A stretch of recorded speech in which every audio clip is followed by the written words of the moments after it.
जब हम लेने आएंगे तो चिट्ठियां भेजेंगे, आपको बताएंगे, आपको सचेत करेंगे। लेकिन आपने तो कोई चिट्ठी नहीं भेजी। तो यमराज बोले कि अरे हमने तो चिट्ठी भेजी, तुम्हें संसार के नशा में इतना होश ही नहीं रहा कि हमें जाना भी है। तो सेठ कहते हैं कि नहीं, तुम झूठ बोलते हो, हमको बताओ तुमने कौन चिट्ठी भेजी। तो यमराज कहते हैं कि देखो, मैं आपको चिट्ठी अपनी गिनाता हूं कि हमने आपको चिट्ठी भेजी। अगर आपने नहीं देखी, नहीं जानी तो आपकी कमी है। पहली हमने जब चिट्ठी भेजी आपकी तो आपके बाल सफेद होने लगे, लेकिन तुम इतने चालाक थे, तुमने डाई कर ली, बालों को काला कर लिया और आप बचा गए। अरे हमारा तो समय आया नहीं है, आपने ध्यान ही नहीं दिया। आपकी डाई ने मेहरबानी कर ली, पहला वापा आया बालों पे, डाई ने करी मेहरबानी रही, धोखा देगी जवानी। तो क्या हुआ, सेठ ने डाई कर ली। बोलो सेठ जी, आपके बाल सफेद हुए नहीं हुए? कि हाँ हुए। बताइए आपने डाई की या नहीं की? कि हाँ डाई की। तो क्या हुआ, बोले अब दूसरी बात बताओ, आपने दूसरी चिट्ठी कौन सी भेजी?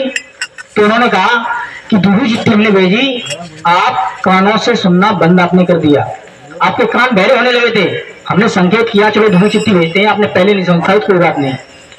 तो उन्होंने कहा फिर क्या हुआ कि फिर आपने क्या हुआ कि कलयुग को इतना इंसान चालू हुआ, इतना साइंटिस्ट चालू हुआ, उसने मशीन बना दी कानों वाली, उसने कानों मशीन लगा ली। उसमें से हम पर तो भरोसा आया नहीं है, हमें तो जाना ही नहीं है। तो तुमने अपनी बनाई हुई चीज लोगों की इस्तेमाल की, लेकिन समय रुकता नहीं है। हम देखो, आपने दो चिट्ठी हमने भेजी, आपने उनको नहीं समझा तो आपकी कमी। अब बताओ आपको तीसरी चिट्ठी बताएं? तो सेठी कहते हैं हाँ बताइए सर, तीसरी चिट्ठी बताइए। फिर हमने आपको आंखों से अंधा करना शुरू किया। हमने कहा ये मानेगा नहीं ऐसे, अब इसकी आंखें खराब करते हैं। तो आपने क्या किया कि आंखें भी बनवा ली, आपने आंखों पे चश्मा लगा लिया। आपने कहा अरे हमको तो जाना ही नहीं है, अरे इतना साइंस तेजी है कि आपको जाना ही नहीं है। तो आपने आंखों पे चश्मा बनवाया, मोतियाबिंद का इलाज कराया, आपने उससे बचना चाहा, लेकिन आप फिर भी नहीं माने। आपने उसको समझा नहीं कि हमारे पास चिट्ठी आई है, हम समझे कुछ, हम क्यों आए हैं, हम कहाँ जाएंगे, हमको जाना ही है, तो हम रुके क्यों हैं। आपने बिल्कुल विचार ही नहीं किया। तो सेठ जी बोले अब यमराज जी चौथी चिट्ठी बता दीजिए। कि जब आपकी चौथी चिट्ठी हमने भेजी तो हमने आपके दांत तोड़ दिए, हमने कि इसका खाना ही बंद करते हैं, शायद तब ये समझे।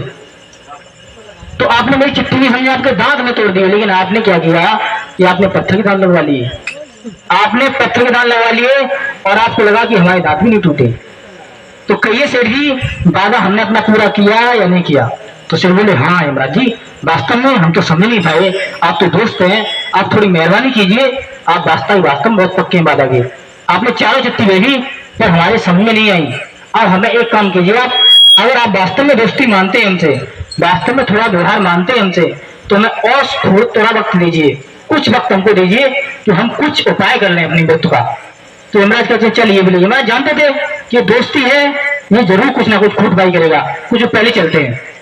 तो यमराज कहते हैं ठीक मैं आऊंगा, कुछ समय बाद आता हूँ, ध्यान रखना, लेके जाऊंगा। अगर उपाय नहीं कर पाया तो यमराज जी चले गए। कुछ समय व्यतीत हुआ, सेठ फिर भाई बच्चे, परिवार, धन, दौलत, भंडार उसी में लगा रहा। सेठ ने विचार ही नहीं किया कि यमराज स्वयं आए, हमको बताया कि हमको दोस्त होकर। उन्होंने गौर नहीं किया तो क्या हुआ, सेठ जी यमराज जी आए सेठ के पास तो पूछा सेठ जी अब आपका समय हो गया, आप चलिए। अरे आप इतनी जल्दी आ गए, कैसे यमराज हो आपको बिल्कुल ख्याल ही नहीं हमारी दोस्ती का? कि नहीं अब देर नहीं है, अब आपका समय पूरा हो चुका है, अब हमें ये देखना है, आपको प्राण निकालने हैं। तो सेठ कहते हैं कुछ समय दे सकते हैं, चंद मिनट है सोचने के लिए कि हाँ चलो ये भी ले लो। तो वो सोचता है कि अब प्राण तो जाएंगे, लेकिन किस तरफ से जाएंगे। अब वो सेठ विचार करता है, तो दिमाग लगाता है, बहुत दिमाग लगाता है। वो कहता है कि पैर की तरफ बताएं कि सिर की तरफ बताएं, अगर सिर की तरफ बताएं तो पैर की तरफ बताएं। तो वो कहता है हमारे आप प्राण पैरों की तरफ से निकालिए। उसे पता था कि पैरों की तरफ से निकालेंगे तो उसकी आंखें है ना मेरे ऊपर रहेंगी और मैं देखूंगा ये किस तरफ जाता है, घूम जाऊंगा। अब देखो आप लोगों के साथ क्या होता है, जब यमराज आपको लेने आता है तो यमराज जब पैरों की तरफ जाता है तो आप मुड़ जाते हैं, फिर घूम जाते हैं, फिर बैठ जाते हैं, फिर उठ जाते हैं, फिर बैठ जाते हैं। तो आपके परिवार के लोग क्या करते हैं, कहते हैं कोई बीमारी हो गई, कुछ लगभग कुछ गड़बड़ है, किसी ने घेर लिया, इनको एक काम करो बांधो। तो यमराज जी परेशान हो गए 5 मिनट तक। इधर जाए तो सेठ खड़े हो उधर घूम जाए, उधर जाए तो सेठ खड़े हो उधर घूम जाए, कभी पैर सिर की तरफ तो कभी सिर पैर की तरफ। यमराज परेशान है। यमराज ने कहा अरे इससे अच्छी दोस्ती निभाई, सब तो हमने बाड़े निभाए, अब तो ये प्यार भी